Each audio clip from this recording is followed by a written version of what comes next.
بسم اللہ الرحمن الرحیم۔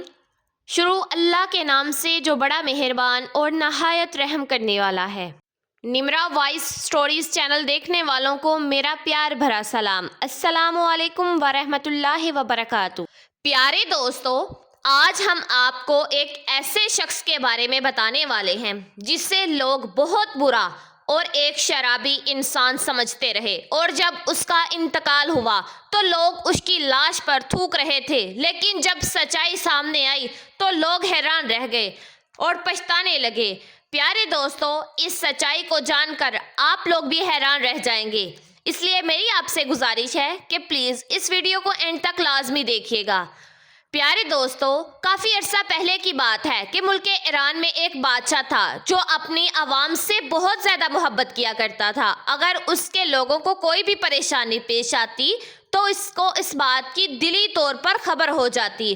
ایک دفعہ ایسا ہوا کہ تہجد کے وقت اچانک اس بادشاہ کی آنکھ کھل گئی اور انہیں بہت زیادہ بے چینی محسوس ہوئی، اور وہ سوچنے لگے کہ یا اللہ، یہ کیا معاملہ ہے، میں اپنے دل میں اتنی بے چینی کیوں محسوس کر رہا ہوں۔ یہ سوچ کر اس نے وضو کیا اور نماز تہجد ادا کی، لیکن اس کی بے چینی ابھی بھی کم نہ ہوئی۔ اسے محسوس ہوا کہ مجھے محل سے ابھی نکل جانا چاہیے، اور وجہ پتہ چل نہیں پا رہی تھی۔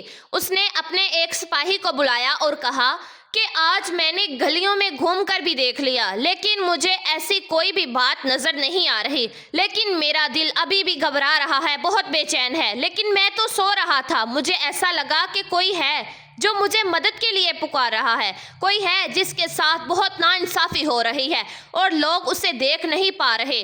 تو سپاہی کہنے لگا کہ چلیے پھر سے چلتے ہیں۔ تو بادشاہ کہنے لگا کہ ابھی نہیں، فجر کی اذان ہو جائے پھر چلیں گے۔ سپاہی نے کہا کہ ٹھیک ہے، جیسے آپ کی مرضی۔ فجر کی اذان ہوئی اور انہوں نے نماز ادا کی اور پھر بھیس بدل کر ایران کی گلیوں میں نکل کھڑے ہوئے، لیکن سمجھ نہیں پا رہے تھے کہ دل اتنا کیوں بے چین ہے اور گھبرا رہا ہے۔ لیکن شہر کے دوسرے کنارے پر پہنچے تو دیکھا کہ ایک درخت کے نیچے ایک آدمی گرا پڑا ہے۔ بادشاہ قریب گیا اور اس سپاہی سے کہا کہ دیکھو، یہ بے ہوش ہے یا مر چکا ہے۔ سپاہی نے جب قریب جا کر دیکھا تو وہ سانس نہیں لے رہا تھا۔ سپاہی نے کہا کہ اے سلطان بادشاہ، یہ مر چکا ہے۔ بادشاہ کو بہت افسوس ہوا کہ اگر ہم وقت سے پہلے پہنچ جاتے تو شاید یہ بچ سکتا تھا۔ بادشاہ کو یہ بات بہت عجیب لگی کہ ایک آدمی مردہ حالت میں ہے، اور اس سے بھی زیادہ عجیب بات یہ تھی کہ فجر کی نماز کے بعد جتنے بھی لوگ مسجد سے نکل رہے تھے، جنہوں نے نماز پڑھی تھی یا جنہوں نے نہیں پڑھی تھی، وہ سب لوگ مردے پر آوازیں کستے ہوئے جا رہے تھے، لیکن وہ لوگ بادشاہ کو نہیں پہچان سکے کیونکہ بادشاہ نے اپنا بھیس بدلا ہوا تھا۔ بادشاہ کو بہت حیرت ہوئی کہ لوگ اس کو جانتے ہیں اور اس طرح سے مردہ پڑا ہوا ہے اور اسے اٹھانے کی بجائے بلکہ اس پر آوازیں کس رہے ہیں۔ وہ حیرت میں ڈوبا ہوا تھا۔ اس نے لوگوں کو اپنے پاس بلایا اور کہا کہ ارے بھائی، ادھر آؤ، بات سنو۔ لوگ اس کے پاس آ کر جمع ہو گئے، لیکن وہ بادشاہ سلطان کو پہچان نہیں پائے۔ لوگوں نے پوچھا کہ کیا بات ہے، ہمیں آپ کیوں بلا رہے ہو؟ سلطان بادشاہ نے کہا کہ اس درخت کے نیچے یہ آدمی مردہ حالت میں پڑا ہے، اور یقیناً اس کی موت کی خبر تم سب لوگوں کو ہے، لیکن تم لوگوں نے اس کو اٹھانے کی بجائے اس پر آوازیں کسنا شروع کر دی ہے۔ یہ شخص کون ہے اور اس کے گھر والے کہاں ہیں، اور تم لوگ اسے کیوں برا بھلا کہہ رہے ہو اور کیوں لعنت کر رہے ہو؟ کیا تمہاری انسانیت مر چکی ہے؟ لوگوں نے کہا کہ آپ نہیں جانتے، لگتا ہے آپ اس شہر میں نئے آئے ہیں۔ یہ آدمی بہت گناہگار اور ظالم انسان ہے، شرابی ہے۔ سلطان نے کہا کہ یہ امت محمدیہ صلی اللہ علیہ وسلم سے نہیں ہے کیا؟ اور تمہارے نبی نے اس بات کا درس نہیں دیا کہ انسانیت بھی کوئی چیز ہوتی ہے؟ اور یہاں پر ایک مردہ پڑا ہوا ہے، لیکن کسی کو بھی اتنی توفیق نہیں ہے کہ اس کے کفن دفن کا انتظام کیا جائے یا اس کے گھر والوں کو اس کی اطلاع کرے۔ چلو اسے اٹھاؤ اور بتاؤ کہ اس کا گھر کہاں پر ہے۔ نہ چاہتے ہوئے بھی لوگوں نے سلطان کے لہجے سے متاثر ہو کر اسے اٹھا لیا اور گھر کی طرف چل پڑے۔ لوگوں نے میت گھر تک پہنچا دی۔ دروازہ کھٹکھٹایا تو اندر سے اس کی بیوی نکلی۔ اس کی بیوی نے شوہر کی لاش دیکھی تو رونے پیٹنے لگی۔ لوگوں نے کہا کہ یہ بلا وجہ ہی رو رہی ہے، اس بدبخت کے لیے رونے سے بہتر ہے کہ انسان اس کی مغفرت کے لیے دعا کرے۔ بہت ہی بری حالت میں دنیا سے گیا ہے اور نہ جانے بخشا جائے گا بھی کہ نہیں۔ لوگوں نے کہا کہ ہم نے اسے یہاں تک تو پہنچا دیا ہے، اب ہمیں اس کے جنازے میں شریک نہیں ہوں گے۔ ہم نہیں چاہتے کہ ہماری قبر میں بھی سانپ بچھو آئیں۔ یہ بہت بڑا بدکار تھا اور ہم اس کی نماز جنازہ میں شریک نہیں ہوں گے۔ آپ اس کو یہاں تک تو لے آئے ہیں، آپ ہی جانے اور اس کی بیوی جانے۔ یہ کہہ کر وہ تمام لوگ وہاں سے چلے گئے۔ لوگ تو تھو تھو کرتے ہوئے جا رہے تھے، لیکن بادشاہ سلطان کو یہ بات سمجھ میں نہیں آ رہی تھی کہ اس کی بیوی اتنا تڑپ تڑپ کر کیوں رو رہی ہے۔ آخر کوئی تو وجہ ہوگی۔ تھوڑی ہی دیر کے بعد جب وہ خاموش ہوئی تو بادشاہ سلطان نے کہا کہ کیا تم مجھے بتاؤ گی کہ اس کے ساتھ کیا معاملہ پیش آیا ہے؟ ایک درخت کے نیچے اس کی موت ہوئی ہے، کیا وجہ ہے؟ کیا تم مجھے بتا سکتی ہو؟ وہ عورت کہنے لگی کہ میں گواہی دیتی ہوں کہ بے شک یہ نیک لوگوں میں سے ہے۔ یہ سن کر سلطان کو اور زیادہ حیرت ہوئی۔ سلطان نے کہا کہ ابھی یہ جو لوگ باتیں کر رہے تھے اور میں نے ان لوگوں کی تمام باتیں سنی ہیں، وہ اس سے برا بھلا کہہ رہے تھے۔ یہ شرابی تھا، زانی تھا اور ہر رات کسی عورت کے پاس جا کر بدکاری کیا کرتا تھا، اور پھر یہ شراب بھی پیتا تھا اور شراب بیچتا بھی تھا اور اس کا کاروبار بھی حرام کا تھا۔ اور تم کہہ رہی ہو کہ یہ نیک مردوں میں سے ہے۔ مجھے یہ بات بالکل سمجھ نہیں آ رہی ہے کہ یہ کیسے ہو سکتا ہے۔ لوگ اس کے بارے میں بری بری باتیں کر رہے تھے اور اس کی میت کو ہاتھ تک لگانے کے لیے تیار نہیں تھے۔ تم دیکھ رہی ہو نا کہ تھوکتے ہوئے گئے ہیں لوگ اس کی لاش پر۔ بیوی نے کہا کہ مجھے لوگوں سے یہی توقع تھی، کیونکہ لوگ جو دیکھتے ہیں انہیں وہ نظر نہیں آتا، اور اس کے مرنے سے پہلے اس نے مجھ سے کہا تھا کہ میرے بارے میں کسی کو بھی نہیں بتانا، یہ میرا اور میرے رب کریم کا معاملہ ہے۔ خواہ جب میری موت ہو جائے اور لوگ میری میت کو ہاتھ نہ لگائیں تو ایک اللہ کے نیک بندے کو میرے پاس بھیجا جائے گا کہ وہی میرے لیے دعائے مغفرت کرے گا، وہی میری نماز جنازہ پڑھائے گا اور وہی شہر کے بڑے بڑے عالم دین کو بلائے گا۔ اصل میں حقیقت یہ ہے کہ میرا شوہر ہر روز شراب خانے ضرور جاتا تھا۔ لوگ سمجھتے تھے کہ شاید شراب کا کاروبار کرتا ہے، شراب کو بیچتا ہے، شراب کو پیتا بھی ہے اور پلاتا بھی ہے،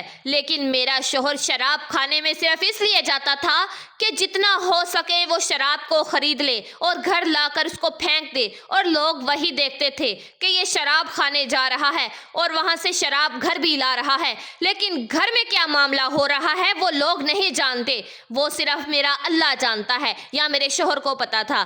میرا شوہر مجھ سے کہا کرتا تھا کہ گناہوں کا بوجھ مسلمانوں کے کندھوں سے ہلکا ہوا۔ میں شراب خانے گیا اور اللہ نے مجھے جتنا نوازا ہوا ہے اپنے ان پیسوں سے شراب خرید کر میں نے یہاں لا کر دفن کر دی۔ کم سے کم جتنی شراب یہاں دفن ہوئی ہے اتنے لوگ تو شراب نہیں پی سکیں گے، اور اس گناہ کو کم کرنے میں کچھ تو کردار ادا کر رہا ہوں۔ بادشاہ نے کہا کہ کیا تمہارا شوہر زانی نہیں تھا؟ اس عورت نے کہا کہ ہرگز نہیں، وہ زانی نہیں تھا بلکہ زنا کو ہرگز پسند نہیں کرتا تھا۔ وہ ہر روز اس عورت کے پاس جاتا جو اپنے جسم کا سودا کرتی تھی، اور یہاں کے رہنے والے لوگ جو دن کی روشنی میں خود کو بہت شریف ظاہر کرتے تھے وہ رات کو اس عورت کے پاس جاتے اور میرا شوہر اس عورت کو اجرت دیتا۔ اللہ نے میرے شوہر کو بہت نوازا ہوا تھا، پیسوں کی کمی نہیں تھی۔ اس نے ان پیسوں کو ان عورتوں کو دے کر غلط کام کو چھوڑنے کے لیے مجبور کیا۔ وہ کہتا کہ اے عورت، میں تجھے پیسے دے رہا ہوں جس کے لیے تو اپنے آپ کو بیچ رہی ہے، تو یہ کام نہ کر، مجھ سے پیسے لے، اجرت لے اور اپنا دروازہ بند کر دے تاکہ تیرے پاس کوئی بھی نہ آئے۔ اور میرے شوہر کو لوگ اس بدکار عورت کے پاس سے دیکھ کر یہ سمجھتے تھے کہ وہ اندر چلا گیا ہے اور زنا کر رہا ہے، جبکہ میرا شوہر اس کو بہن بنا کر یہ کہتا کہ اے میری بہن، تیرے رزق کا انتظام تو اللہ کرے گا، اور تیرا یہ بھائی ہر رات تجھے اجرت دیتا رہے گا، بس تو اپنے دروازے کو کسی بھی غیر اور نامحرم کے لیے مت کھولنا۔ ان عورتوں کو جب پیسے مل جاتے تو وہ اس رات زنا نہیں کرتی تھی، اور میرا شوہر کہتا کہ الحمدللہ آج اس عورت کے اور مسلمانوں کے گناہوں کو میں نے کچھ تو روکا۔ لوگ اس کو وہاں آتا جاتا دیکھتے تھے تو میں اس کو کہتی کہ یاد رکھ، جس دن تو مر گیا لوگوں نے نہ تجھے غسل دینا ہے اور نہ ہی تیری نماز جنازہ پڑھنی ہے، اور لوگ نہ تجھے دفنائیں گے۔ وہ مسکرا دیتا اور مجھ سے کہتا کہ گھبراؤ مت، تم دیکھو گی کہ میرا جنازہ بڑے بڑے علماء اکرام اور وقت کے سلطان پڑھیں گے۔ یہ سن کر بادشاہ سلطان کے دل میں ہیبت طاری ہوئی کہ زندگی میں لوگ جس کو برا بھلا بول رہے تھے، اللہ تعالیٰ نے اس کی موت کو کتنا اندھا کیا ہے۔ خصوصی طور پر شہر کے سب سے معزز لوگوں کو اس کے جنازے میں شرکت کے لیے بھیجا جائے گا۔ سب سے بڑی بات کہ سلطان کے دل میں یہ بات ڈالی گئی کہ وہ بھی تہجد کے وقت، جب اللہ تعالیٰ اپنے نیک بندوں کے بہت قریب ہوتا ہے، اور وہی لوگ جو اس پر تھوکتے ہوئے جا رہے تھے پلٹ کر آئے اور نماز جنازہ ہوا، اور ظاہری طور پر اپنی آنکھوں سے دیکھنے والے آج نادم تھے اور کہنے لگے کہ ہم اس کو برا بھلا کہتے رہے، اور اس کے جنازے کو تو دیکھو، وقت کا بادشاہ، وقت کے ولی، علماء اکرام اور نہ جانے کتنے لوگ پڑھا رہے ہیں اور پڑھ بھی رہے ہیں۔ سلطان اپنے محل آ چکا تھا، اور جب وہ سونے لگا تو سوتے سوتے اسے ایک ایسا خواب آیا کہ وہ نہ سو رہا تھا اور نہ جاگ رہا تھا۔ اسی حالت میں اس نے ایک ایسا خواب دیکھا کہ ایک خوبصورت سا باغ ہے، وہاں بڑے بڑے محل بنے ہوئے ہیں اور بڑے ہی نیک آدمی اور کوئی بندہ خوبصورت سے لباس میں پہنے ہوئے سلطان کے پاس آ کر شکریہ ادا کرنے لگا کہ اے سلطان، اگر آپ نیک نہ ہوتے تو اللہ تعالیٰ میرے بارے میں آپ کو کبھی نہ بتاتا۔ آپ ہی کے صبر سے اللہ تعالیٰ نے مجھے لوگوں کے سامنے ظاہر کر دیا۔ بادشاہ سلطان آپ کا شکریہ، یہ کہہ کر وہ اللہ کا نیک بندہ وہاں سے فوراً غائب ہو گیا۔ ماشاءاللہ، سبحان اللہ۔ پیارے دوستو، میں امید کرتی ہوں کہ آج کی یہ ویڈیو آپ لوگوں کو ضرور پسند آئے گی، اور اگر پسند آئے تو اس کو آگے شیئر کرنا مت بھولیے گا، اور میرے چینل نمرا وائس سٹوریز کو لازمی سبسکرائب کر دیجئے گا، ویڈیو کو لائک کر دیجئے گا اور بیل آئیکن کے بٹن کو پریس کر دیجئے گا۔ جزاک اللہ۔